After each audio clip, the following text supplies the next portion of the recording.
La lutte contre la désertification est l'une des priorités des Nations Unies, au même titre que celle contre le changement climatique.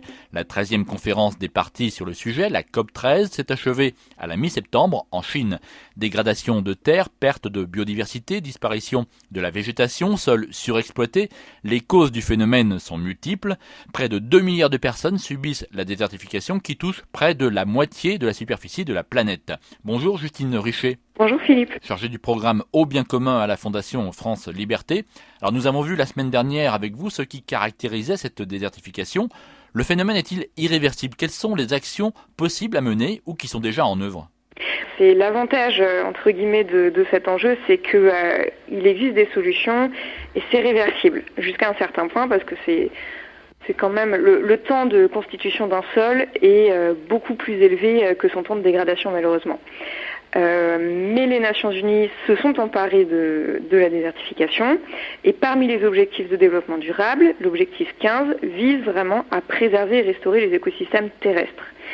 Et donc plus explicitement à lutter contre la désertification, restaurer les terres, les sols dégradés et lutter contre la sécheresse, les inondations, etc. Ils sont dans une perspective de changement de paradigme dans la gestion des terres, c'est-à-dire passer d'un triptyque qui actuellement est plutôt dégradation des terres, abandon et migration, sur quelque chose qui va plus vers la protection des sols, les maintenir et restaurer le sol, le cycle de l'eau qui est intimement lié également.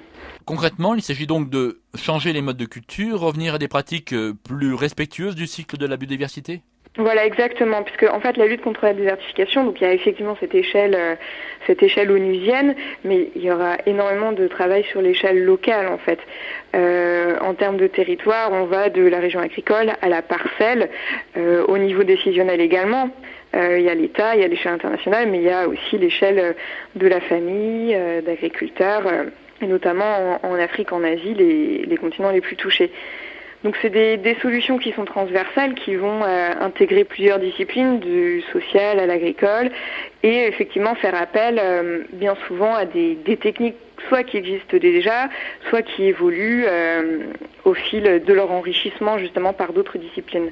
Alors comment les résolutions prises lors de cette COP13 à Ordos en Chine sont-elles intégrées aux réflexions de la COP23 sur le changement climatique qui, elle, aura lieu en novembre à Bonn en Allemagne ? Alors normalement, évidemment, il y a des liens qui sont faits entre les conventions, entre les prises de décision. Pour autant, pour France Liberté, l'important est principalement d'être dans de l'initiative locale, de soutenir les alternatives locales et d'essayer de les dupliquer.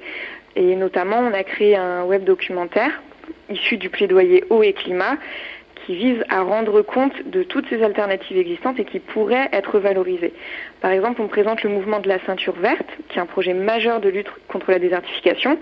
En fait, c'est vraiment une bande de végétation qui traverse l'Afrique, qu'on essaie de mettre en place, et qui est issue de la biologiste Wangari Maathai, qui est prix Nobel de la paix en 2004. Donc en fait, ce mouvement vise à encourager les gens, et notamment les femmes, à planter des arbres, pour créer une barrière contre l'érosion, et puis également ça permet d'améliorer le niveau de vie. Et ces solutions contre la désertification passent bien souvent par l'amélioration de la gestion de l'eau de pluie, c'est-à-dire concrètement rendre l'eau à la terre, par exemple en adoptant des techniques culturales qui limitent les besoins en eau des plantes, en choisissant des plantes plus adaptées au climat, en conservant l'eau au niveau de la parcelle pour limiter le ruissellement, par exemple avec l'application de paillis végétaux. Ça va être encore l'application de l'agroécologie dont on entend de plus en plus parler, dont un des grands principes est d'associer les plantes de façon à avoir des cultures vertueuses, par exemple par l'apport d'ombre par une plante qui aurait de larges feuilles, etc., et qui permettrait d'éviter l'eau de s'évaporer trop vite. Donc c'est vraiment, la désertification est un enjeu qui nécessite un apport de toutes les solutions, à toutes les échelles et de toutes les disciplines. Mais ça doit être encadré effectivement par des échelles plus grandes, territoriales plus grandes, pour prendre en compte les contraintes qui peuvent endiguer la lutte contre la désertification, qui sont parfois le non-respect du droit d'accès à la terre et à l'eau.